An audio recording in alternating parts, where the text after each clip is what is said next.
Seguindo então na solução da lista 2 aí sobre funções, né?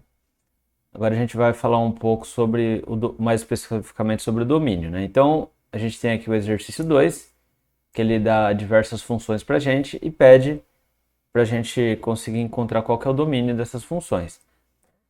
Conforme eu comentei em sala, esse é um problema que ele é bem simples, mas por a gente talvez nunca ter trabalhado em nada parecido, né? Ele pode gerar uma certa estranheza num primeiro momento, mas vocês vão ver que não tem nada de muito difícil, né?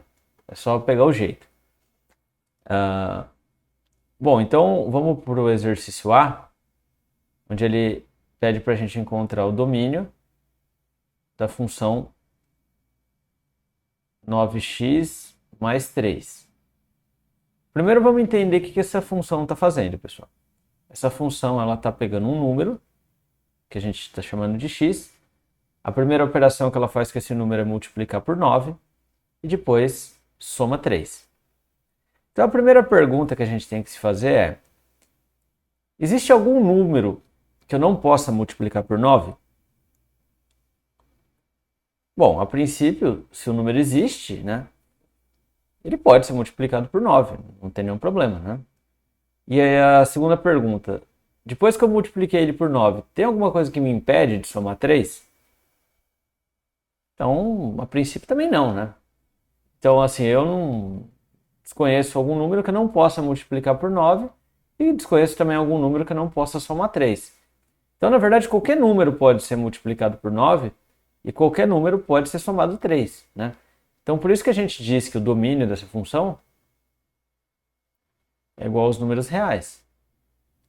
Porque qualquer número real que você colocar nessa função aqui, que você alimentar essa função, vai dar algum valor, né? A pergunta, assim, quando ele pede para a gente determinar o domínio, é dizer em que condições que a conta é possível, né? Que a aplicação da função é possível. Então, qualquer número eu posso colocar nessa função, né? Bom, o mesmo não acontece na alternativa B, né? Então, se a gente dá uma olhada aqui na alternativa B, que eu chamei de g de x, a gente tem aqui x ao cubo mais 8x dividido por x mais 3. Bom, a grande pergunta é, vamos olhar primeiro para o numerador. Existe algum número que eu não possa elevar ao cubo? Ou seja, algum número que eu não possa multiplicar por ele mesmo 3 vezes? Bom, também não conheço nenhum número que não possa ser elevado ao cubo. Também não conheço nenhum número que não possa ser multiplicado por 8.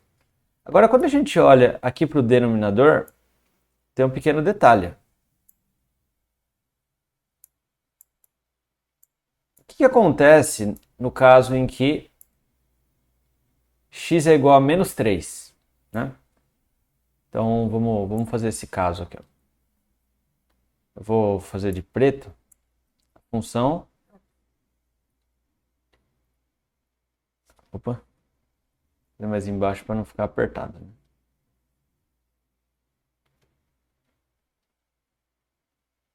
Ao cubo mais 8 e aqui mais 3, né? Então vamos fazer de vermelho para ficar bem em destaque. Então eu vou trocar o x por menos 3. Então quer dizer, x ao cubo vira menos 3 ao cubo. 8 vezes x vira 8 vezes menos 3. E aqui fica menos 3 mais 3, né? Se a gente simplificar essa equação, o que acontece? Ó? Menos 3 elevado ao cubo é a mesma coisa que menos 3 vezes menos 3 vezes menos 3, né? Isso aqui vai dar menos 27. Menos 3 com menos 3 dá 9, e 9 vezes menos 3 dá menos 27. Então, esse primeiro elemento aqui, ó, vai dar menos 27.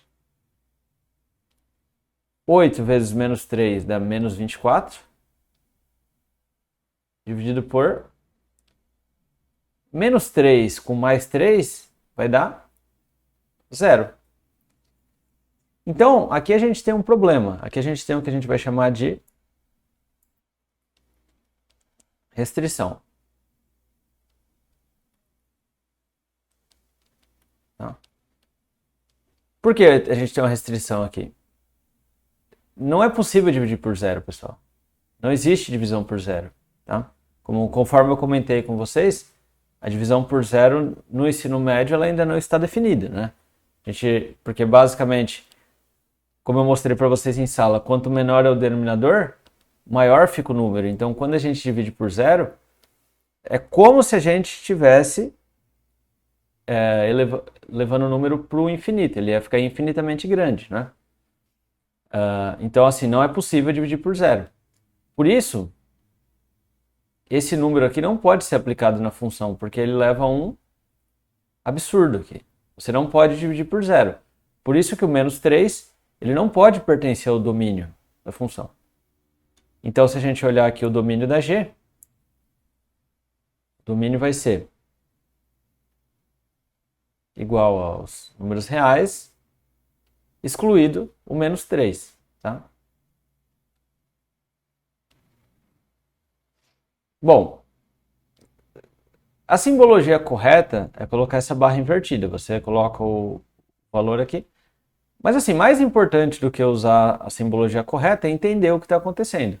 Claro que é importante que vocês saibam escrever da maneira correta, mas o mais importante é entender que isso aqui são todos os números reais, com exceção do 3, né? Se a gente lembrar daquela notação de intervalos, é como se aqui a gente tivesse a reta real,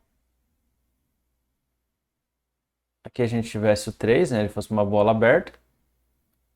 Então, os valores possíveis para o nosso domínio seriam os infinitos valores da reta real, com exceção do 3. Né? O 3 a gente não pode colocar na nossa função de jeito nenhum. Tá? Bom, aqui, agora eu vou resolver o item C. Né? E o item C, ele na verdade é praticamente igual o item A. Né? A gente tem aqui h de x igual a menos x quadrado menos 4x menos 7. Né? Então a pergunta que eu faço agora é, vamos analisar, né? Existe algum número que eu não possa elevar ao quadrado? Bom, a princípio não. Né? Existe algum número que eu não possa multiplicar por 4? Também não. Existe algum número que eu não possa subtrair 7? Também não. Então, assim como no item A, os polinômios aqui eles não têm restrição, tá? Eles não têm restrição. Então, aqui a gente vai dizer que o domínio também é os números reais, tá? Bom, conforme eu até comentei em sala, deixa eu me lembrar como que exclui aqui, eu precisava dar uma limpada aqui, né?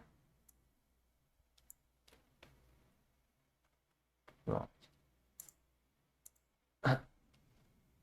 Eu comentei em aula, né, que a gente tem algumas restrições possíveis. Quais são as nossas restrições? As restrições. Bom, uma das restrições ou seja, o que é proibido da gente fazer numa equação, é dividir por zero.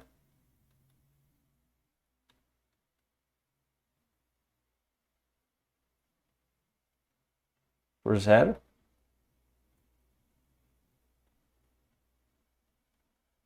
Essa é uma restrição. E raiz negativa, né? Bom, então, nesse caso do item B, a gente caiu justamente numa restrição ligada à divisão por zero. E agora no item D a gente vai cair num caso de raiz negativa, tá? Bom, para o vídeo também não ficar muito longo, eu vou fazer uma pausa aqui então e a gente continua no próximo vídeo com os itens D, E e F.